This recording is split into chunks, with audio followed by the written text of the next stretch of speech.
Muy buenas tardes, que Dios sea bendiciéndoles a todos. Es un gusto poder estar acá en esta tarde para bendecir y glorificar el nombre del Señor Jesús. Hoy estaré cerrando este pequeño estudio acerca de Romanos capítulo 1, desde el versículo 18 a 23. Es un capítulo precioso en las cosas de Dios, precioso en todo lo que Dios tiene para ofrecer, donde nos muestra realmente cómo es el Evangelio desde el punto de vista de Dios. La mayoría de las personas cuando comienzan a predicar, tal vez yo lo hice también, comenzamos diciendo que Dios es amor y tantas cosas que son verdad, es verdad, pero así no comienza el Evangelio. Hemos visto nosotros cómo comienza el Evangelio y por ello vamos a orar. Padre, te doy gracias por tu presencia, por tu mano maravillosa, por lo que tú estás haciendo. Gracias, Padre, por la mano de Dios, Señor, en esta hora. Gracias por el Espíritu Santo de Dios, Señor, obrando, tocando cada vida, tocando cada corazón, Padre. Te damos la gloria, te damos la honra, te alabamos, Padre, en esta hora. Bendecimos tu nombre, Padre Celestial. Extiende tu mano y que esta palabra quede en nuestros corazones, Padre, indeleblemente marcada, Padre. Señor, en las tablas del corazón, porque tú prometiste un corazón nuevo, y escribir tus leyes en nuestras mentes y en nuestros corazones, Padre. Y por ello ahora vengo a pedirte que esta palabra quede de esta forma en nuestros corazones. Inscripta, Padre. Bendice la nación argentina. Bendícela, Padre Celestial, en esta hora. Glorifica tu nombre, Padre. Bendice Israel, Ucrania, Señor. Defiéndelos, Padre. En el nombre de Jesucristo te lo pido, Padre. Amén, amén y amén. Aleluya. Gloria al nombre de Jesucristo. Voy a recordar lo que dice San Pablo en Romanos capítulo 1, versículo 18 a 23. Está comenzando la introducción a lo que es el Evangelio de parte de Dios. Desde el versículo 1 al 17 es introducción. En el versículo 16, no me avergüenzo del Evangelio porque es poder de Dios para salvación a todo aquel que cree, al judío primeramente y también al griego. Ese es el tema de la carta. El Evangelio de Jesucristo, poder de Dios para salvación a todos, judíos, no judíos. Ese es el tema de la carta. Entonces comienza San Pablo hablando, él cita y pone un cuadro de una corte de juicio, donde el acusado es la humanidad, donde el fiscal, el Espíritu Santo, presenta los cargos, convenciendo a la humanidad de pecado, que no hay ignorantes, que todos pecamos y estamos destituidos de la gloria de Dios. Luego, el defensor, Jesucristo, presenta la salvación. ¿Cuál es? Entonces, capítulo 1, versículo, en este caso 18 a 3:20 es la condenación. Capítulo 3:20, 21, al final del capítulo 5 es justificación. Capítulo 6 al 8 es santificación. 9 al 11 es la cuestión de Israel. ¿Cómo va a ser Israel salvo o lo que es? Y finalmente del 12 al 16 la parte práctica, cómo llevarlo a la vida diaria, todo esto que San Pablo a través del Espíritu Santo está enseñando. Les recuerdo el pasaje que hemos estado viendo a lo largo de estas 2 últimas semanas. Porque la ira de Dios se revela desde el cielo contra toda impiedad e injusticia de los hombres que detienen con injusticia la verdad, porque lo que de Dios se conoce les es manifiesto, porque Dios se lo manifestó. Porque las cosas invisibles de Él, su eterno poder y deidad, se hacen claramente visibles desde la creación del mundo, siendo entendidas por medio de las cosas hechas, de modo que no tienen excusa.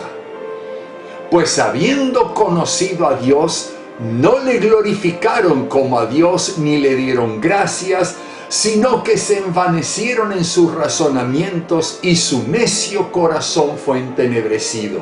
Profesando ser sabios se hicieron necios y cambiaron la gloria del Dios incorruptible en semejanza de hombre corruptible, de aves, cuadrúpedos y reptiles. Así comienza, y en ese estrato, cuando llega al último, entonces se rompe una barrera moral y el hombre se degrada en la inmoralidad. Luego sigue degradándose más porque no sigue en esa rebelión y entra en la inmundicia, en la perversión sexual, y llega al último estrato donde tiene una mente reprobada, incapaz de pensar algo bueno. Comienza afectando al espíritu, al cuerpo, y finalmente la mente es una persona enferma por el pecado. Hoy vemos una sociedad enferma por el pecado. Para sintetizar todo ello, hemos visto que 4 puntos a lo largo de esto. Primero, que el hombre ha tenido una revelación de Dios claramente entendida por medio de la creación. Segundo, aunque es limitado, si el hombre vive en esa luz, Dios le va a revelar a Jesucristo, como hizo con Cándace, el funcionario de la reina de Etíope, en Hechos capítulo 8 o en Hechos capítulo 10 con Cornelio.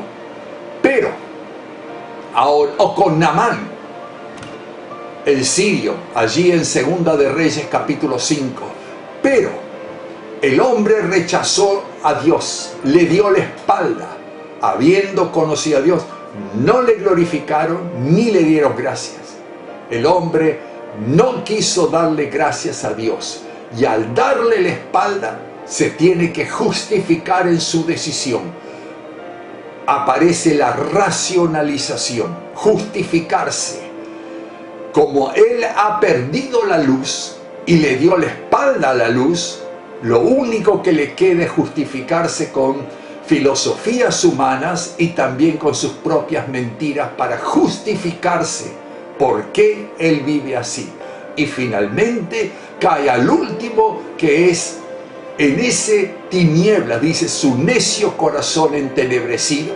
En esas tinieblas, primero es una tiniebla de ignorancia espiritual y luego las tinieblas morales. Finalmente, al llegar al último estrato, se vuelca la religión. ¿Por qué? Porque el hombre, por más ateo que sea, es religioso porque Dios lo creó. Observe, cuando Dios creó a los animales, habló a la tierra. Creó las plantas, habló a la tierra. Pero cuando creó al hombre, se habló a sí mismo. Hagamos al hombre a nuestra semejanza, a nuestra imagen. El hombre fue creado para tener comunión con Dios. Niegue a Dios, haga lo que sea, ese anhelo está. Entonces cae en el cuarto paso, que es la religión, lo más bajo en la degradación moral. No es un paso en el ascenso moral, espiritual de la persona, la religión. Ahora bien, sintetizando todo ello, yo quiero hablar cuál es el pecado del hombre. Y para ello, quiero que venga conmigo a Juan, el Evangelio de Juan, en el capítulo 19. Es el juicio de Jesucristo. Se lo presentan luego de haber sido arrestado en el monte, en el huerto de Getsemaní, y Pedro le corta la oreja a Malco y Jesús se la sana, lo llevan y lo presenta en la casa de Anás y Caifás en un juicio en la noche. A la mañana siguiente temprano, para querer terminar el tema y matar a Jesús y que se acabó el problema, lo llevan a Pilato y dice, versículo 1, entonces Pilato tomó a Jesús y lo azotó, y los soldados entretejieron una corona de espinas, la pusieron sobre su cabeza y le vistieron con un manto de púrpura y decían, salve, rey de los judíos, y le daban de bofetadas. Entonces Pilato salió otra vez y les dijo, mirad, os lo traigo afuera, para que entiendan que ningún delito hallo en él. Mateo dice que la esposa de Pilato le mandó un mensaje y le dijo, no tengas nada que ver con este hombre justo, anoche sufrí en sueños, por el Dios le estaba hablando. En Marcos y Lucas dice que Pilato sabía que era por envidia que lo querían matar. Dice, y salió Jesús llevando la corona de espinas y el manto de púrpura, y Pilato les dijo, he aquí el hombre. Cuando le vieron los principales sacerdotes y alguaciles, dieron voces diciendo, crucifícale, crucifícale. Pilato les dijo, tómenlo ustedes y crucifícale, porque yo no hallo delito en él.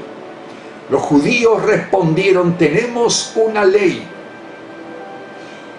y según nuestra ley debe morir porque se hizo a sí mismo hijo de Dios. Cuando Pilato oyó decir esto, tuvo más miedo, y otra vez entró en el pretorio y dijo a Jesús, ¿de dónde eres tú? Mas Jesús no le dio respuesta. Entonces Pilato le dijo, ¿a mí no me hablas? ¿No sabes que tengo autoridad para crucificarte y autoridad para soltarte? Yo soy la máxima autoridad en esta tierra de parte de César. Respondió Jesús, ninguna autoridad tendrías contra mí si no te fuese dada del cielo. Por tanto, el que a ti me ha entregado, mayor pecado tiene. ¿De quién está hablando Jesús? ¿Quiénes está hablando Jesús? ¿Quién tenía más autoridad que Pilatos? Pilatos era el procurador romano. Disculpe. Era la autoridad delegada del emperador romano. Tenía poder sobre la vida y la muerte de todos los habitantes de su región bajo su gobierno. Él se lo dijo claro, yo tengo poder para matarte, crucificarte o poder para soltarte. Me tenés que obedecer. Y Jesucristo le contesta, te equivocas. Hay alguien que tiene más autoridad que tú, y ese es más responsable que tú. ¿A quién se refería? Cuando le vieron los principales sacerdotes, dieron voces diciendo, crucifícale, crucifícale. Oh, ahí encontramos entonces, hermano, ¿quiénes son? En otras palabras, el sumo sacerdote. La concordancia de Strong, en su análisis del griego de esta palabra, principal sacerdote, dice, sumo sacerdote, Anás, Caifás. Ellos, cuando Moisés instituyó el tabernáculo por mandamiento de Dios y el sistema sacerdotal, Aarón fue el primer sumo sacerdote.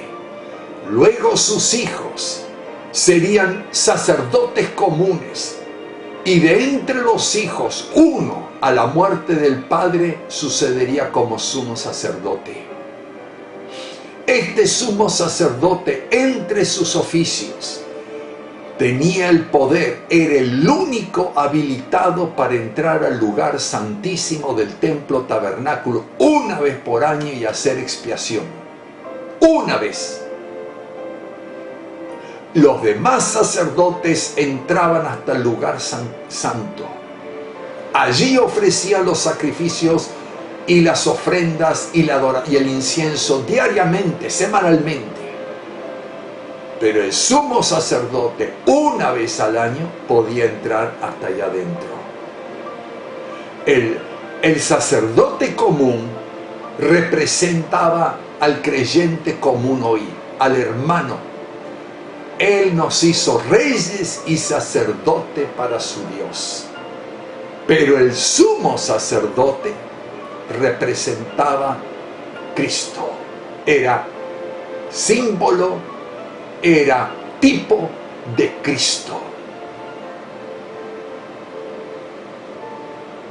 Y ese hombre, Anás y Caifás II, entregaron a Jesús exigiendo su muerte. Cuando en Mateo capítulo 2, Herodes se entera de que había nacido porque los magos fueron a su palacio buscando al rey, llamó a los sabios, a los sacerdotes y les dijo: ¿dónde ha de nacer el Mesías? Y ellos les respondieron: en Belén. El primer error de ellos fue no haber ido ellos a buscar si era cierto que el Mesías había nacido. No les convenía, porque querían el poder. Y si aceptaban a Jesús, ellos tenían que renunciar a ser sumos sacerdotes y tener todo el poder. Alguien dijo: el poder corrompe y el poder absoluto corrompe absolutamente. Ellos conocían las Escrituras. Fue Anás el que profetizó después de la resurrección de Lázaro. Cuando Jesús entró en Jerusalén y dijo: ustedes no saben nada, nos conviene que uno muera por la nación y no que toda la nación muera. Y dice Juan, esto dijo no porque él sabía, sino porque siendo sumo sacerdote ese año, él profetizó que Jesús iba a morir no solo por Israel, sino los pecados de todo el mundo. Él conocía. Por ello, cuando en Mateo el sumo sacerdote esa noche en el Sanedrín le exige a Jesús, cada vez que lo acusaban, le preguntaba, decía algo, y él callado la boca. Pero cuando el sumo sacerdote le dijo: te conjuro por el Dios Santísimo que nos diga si eres el Cristo, allí Jesús abrió su boca y se sujetó a la autoridad.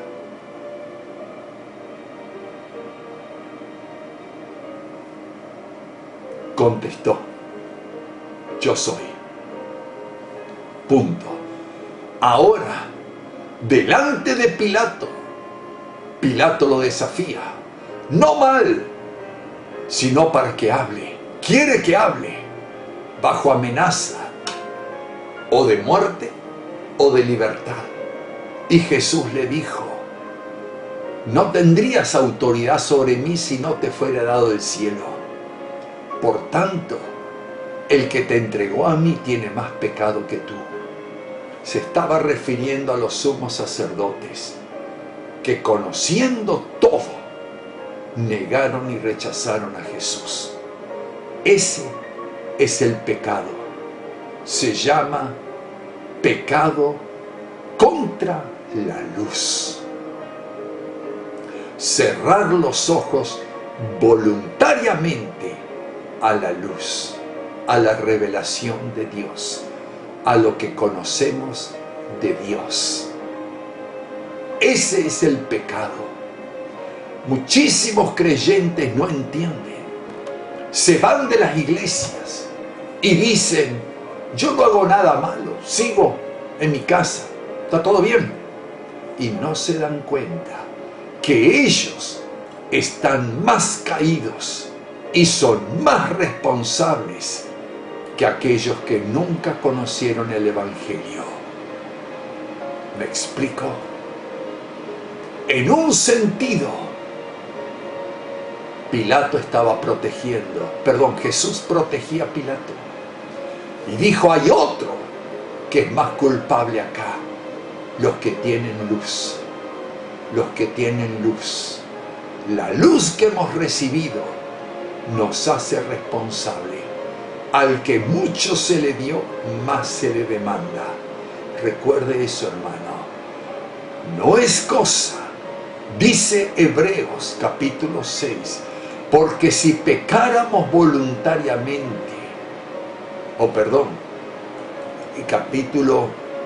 voy a leerlo mejor para que usted lo pueda ver.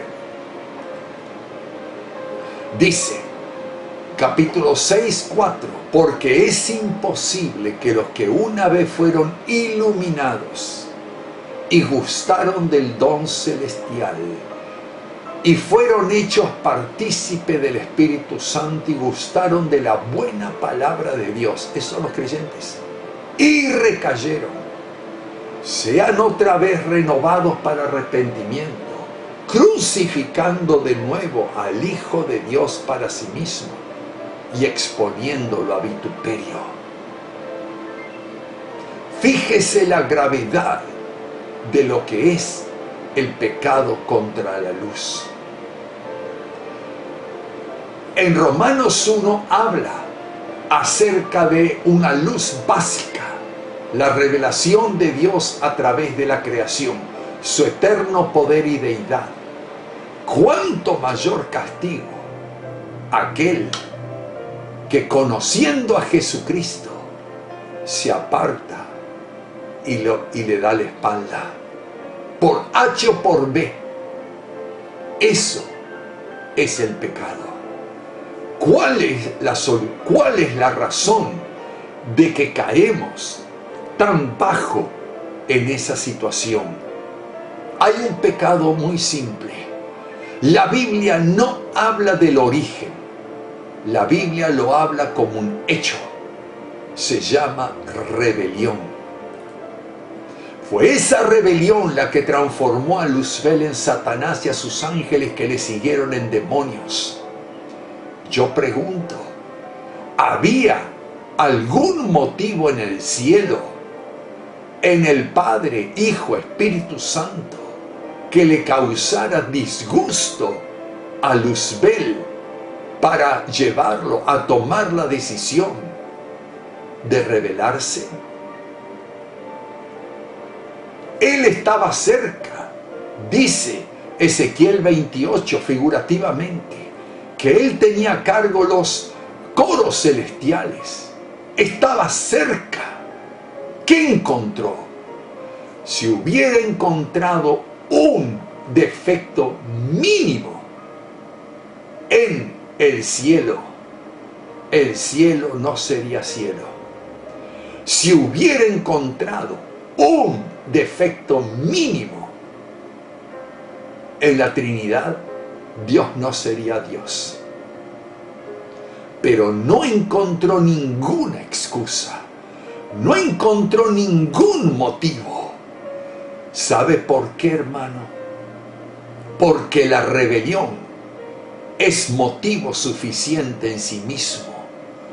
Cuando yo me quiero rebelar, si encuentro un motivo va a ser una excusa, porque lo que me lleva es la rebelión en sí a tomar esa decisión.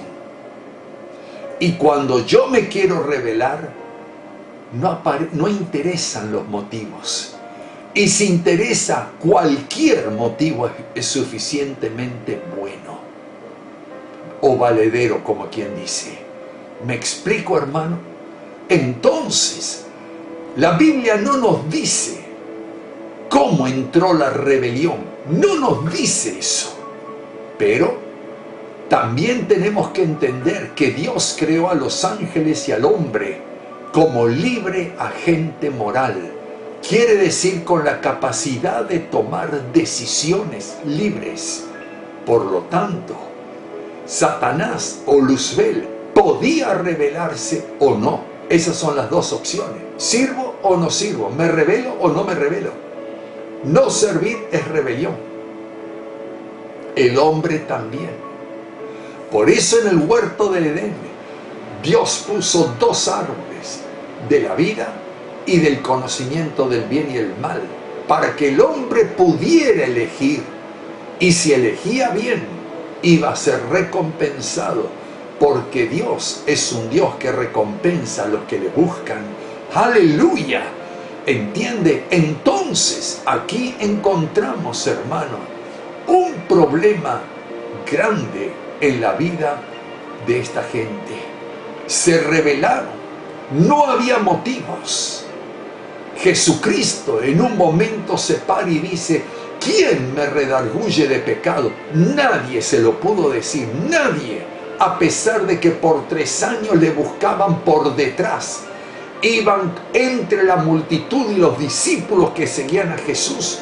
Esta gente específicamente designada por sacerdotes, escribas, fariseos, para encontrarle un problema o para obligarlo o tentarlo para que hable algo fuera de lugar, y no encontraron nada. Entonces no había razón para rebelarse, pero sí había una razón. ¿Y cuál es? No queremos que éste reine sobre nosotros. Ese es la clave de todo. Cuando en Romanos 1 dice que el pecado del hombre fue: no le glorificaron, no le dieron gracias, no queremos servirte. Eso estaban diciendo. No queremos reconocerte sobre nuestras vidas. Queremos hacer nuestro propio provecho, nuestras propias decisiones queremos tomar. Eso fue lo que le dijeron, hermano.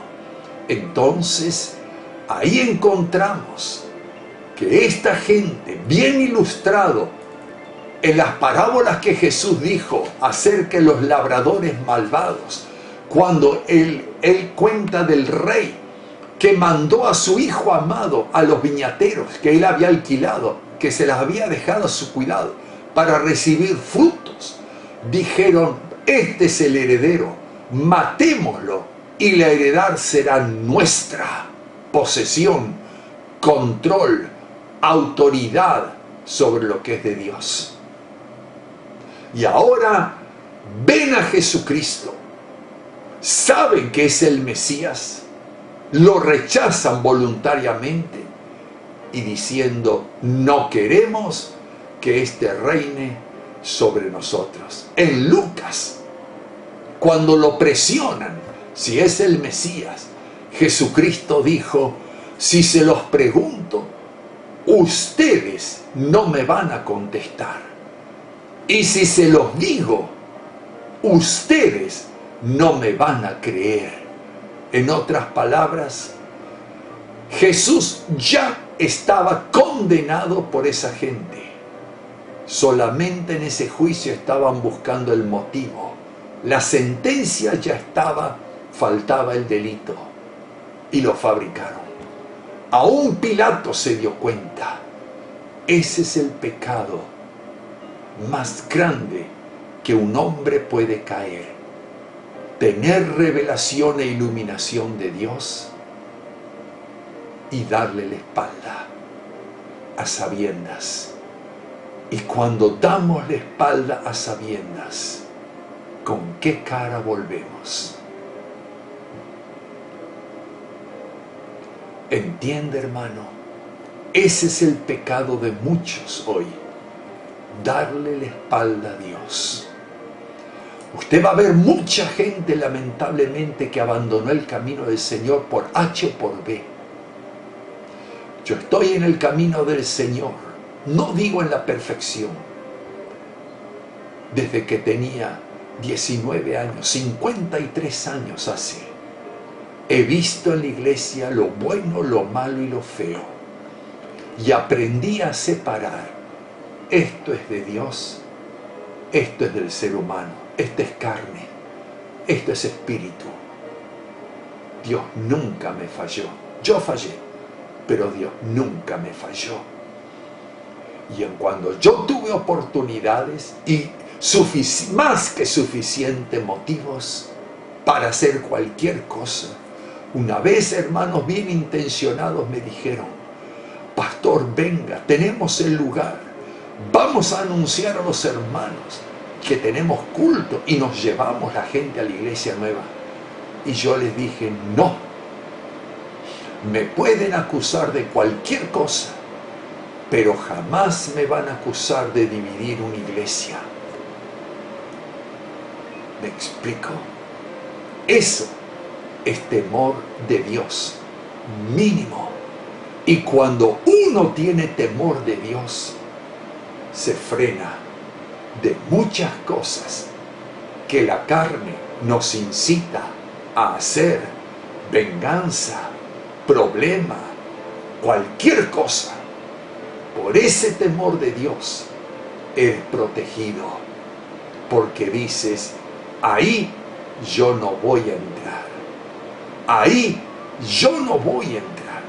Las personas necias son las que corren a lugares y cruzan líneas que los ángeles no se atreven ni siquiera a acercarse. Observe, decir que no hay un Dios, ateísmo, es una locura y un pecado tan grande que ni aun Satanás se atreve a decir que no hay Dios. Santiago dice: los demonios creen en Dios y tiemblan. O sea que en ciertas cosas el hombre es más caído que los diablos. Entonces, hermano, ante ese panorama, Jesucristo vio que no era el que tenía la espada el que tenía más poder, sino el que tenía más luz, el que tenía más poder y por lo tanto más responsabilidad. Porque todo ese problema se comenzó por la envidia y el odio de los sacerdotes a Jesús. Ellos tramaron. Pilato fue una pieza instrumental, nada más. Pero toda la responsabilidad de la trama cayó en los sacerdotes. Jesús les dijo: ustedes deberían haber sabido mejor. Ustedes conocen quién soy yo. Ustedes saben que las Escrituras me señalan a mí. Ustedes lo saben. Ustedes tienen luz. Ustedes no pueden refutarme, ni pudieron refutarme alguna vez, ni acusarme de algo. Por lo tanto, su pecado es mucho más grande. Hermano, si estás pensando en algún momento apartarte, no lo hagas. Mantente, clama a mí, yo te responderé, dice Dios. Invócame a mí en el día de tu angustia. Yo te libraré, dice Dios, y tú me honrarás. Hermano, no hay situación que amerite o justifique pecar contra la luz de Dios, pecar contra la revelación que yo tengo de Jesucristo. En eso consiste el pecado de Romanos capítulo 1. Pecar contra la luz. Habiendo conocido a Dios, no le glorificaron como a Dios, ni le dieron gracias. Este es un pecado muy común. Ahí comienza todo, dándole la espalda a Dios. Hermano, quiero que en esta noche tú pienses en tu estado. Si usted ha conocido y está escuchando, viendo esto, y ha conocido un día el Evangelio, vuélvase lo más rápido posible, porque su situación no es nada sencilla, es muy difícil. Vuélvase al Dios suyo, el cual será amplio en perdonar, dice Isaías. Vamos a orar.